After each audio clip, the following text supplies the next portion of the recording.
कोई मसला नहीं है। लेकिन जब आप एक सूत्री मांग पत्र नहीं बना पाए, एक जगह पे धरना नहीं कर पाए, 20 संगठन को 5 भी एक हो जाते अगर, तब भी मैं मान लेता।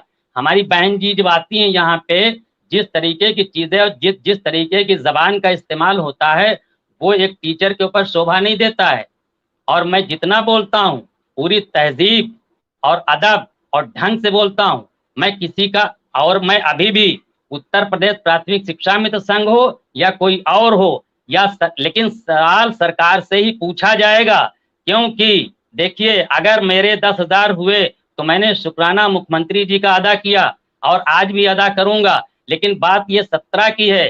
17 में महंगाई कहाँ थी, चीजें कहाँ थी, कड़वा तेल क्या भाव था, मिट्टी का तेल क्या भाव था, शक्कर क्या भाव मिलती थी। अगर 17 से 7 साल में मानदेय मेरा नहीं बढ़ा तो मैं सरकार से नहीं मांगूंगा तो किससे मांगूंगा? कहूंगा नहीं तो किससे नहीं कहूंगा? शासन प्रशासन से नहीं कहूंगा तो ओबामा या ट्रंप या एलिजाबेथ से मैंने कहने नहीं जा सकता। मैं किससे कहूं? सरकार मेरी सरकार है, मैं खुद मानता हूं। और रही बात अरे अरे आसिफ जी, अभी सिर्फ 12 दिन बचे हैं, 15 दिन बचे हैं, 25। बिल्कुल, मैं चाहता हूं बहुत सवाल करो। ऐसा है, अगर कुछ नहीं हुआ तो आप जैसे लोगों का ही नाम ठीकरा फूट जाएगा। तो ऐसा कुछ मत कहो जो लोग सवाल भी करें। क्यों नहीं शांति बढ़ाई जाए? सर बिल्कुल, मुझसे अगर कोई चीज हो सर, क्रॉस क्वेश्चन आप करें या कोई आके अध्यक्ष बिल्कुल बोल सकता है, मैं उसकी इज्जत करता हूं। मैं एज ए उत्तर प्रदेश प्राथमिक शिक्षा मित्र संघ के जितने भी पदाधिकारी हों, चाहे वो ब्लॉक लेवल का पदाधिकारी हो, आज भी मेरे ब्लॉक में सबसे ज्यादा अगर कहीं किसी चीज पे एक्टिविटी है तो उत्तर प्रदेश प्राथमिक शिक्षा मित्र संघ की है। और मैं जब कहता हूं मैं एक्टिव नहीं हूं, लेकिन अगर कुछ हो तो आप लोग बढ़ चढ़ के हिस्सा लीजिए। और मेरे ब्लॉक में अपनी पर्सनल, मैं कहिए अपने 10-20-50 लोगों का फोन नंबर भेज दूं और मेरे जितने भाई हर कम्युनिटी से होंगे, लेकिन एक भी मेरे ऊपर उंगली नहीं उठाएगा। मुझे पूरा कमांड है कि एक भी ये नहीं कहेगा कि आसिफ भाई कुछ गलत बोलते हैं।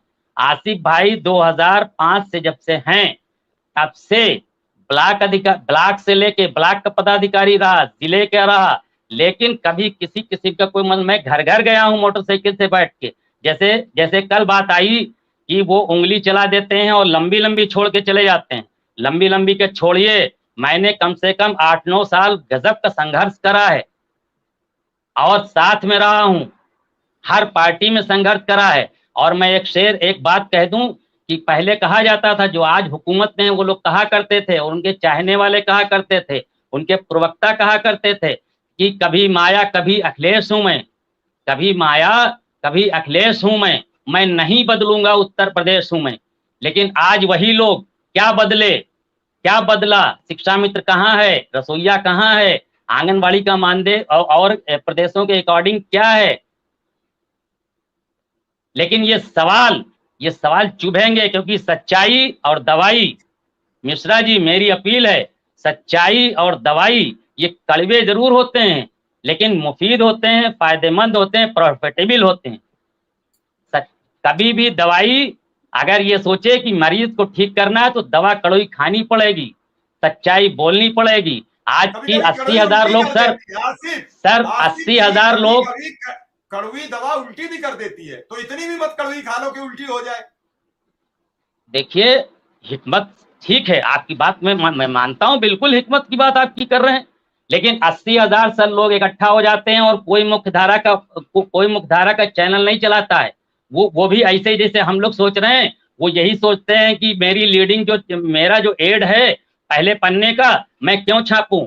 क्योंकि मुझे तो पहले पन्ने पे एड लेना है फुल पेज का, और फुल पेज का रेट क्या है वो सब पत्रकारों से पूछिए कि क्या रेट है। तो वो रेट के चक्कर में आपको नहीं छाप, 80,000 लोग आते हैं। अरे मुझे तो नहीं मिलता आपको बिल्कुल। देखिए सर, अगर आपको मिलता होता और आप लेना चाहते तो फिर हमारे जैसे लोगों को, अब मैं किसी बाकी हमारे प्रदेश के अध्यक्ष को, आम शिक्षा मित्रों को नहीं बुलाते, तब आप किसको बुलाते जो ये कह के चला जाता? मैं एक चैनल को, वो भी चैनल एक है कि वहां पे हाई स्कूल इंटर फेल बता के चले गए, लेकिन जिस चैनल की मैं बात कर रहा हूं उसके बहुत वरिष्ठ पत्रकार हैं वो, लेकिन उनको क्रॉस क्वेश्चन उनसे करना चाहिए था कि ये गांव के क्रीम बच्चे हैं और ये छठे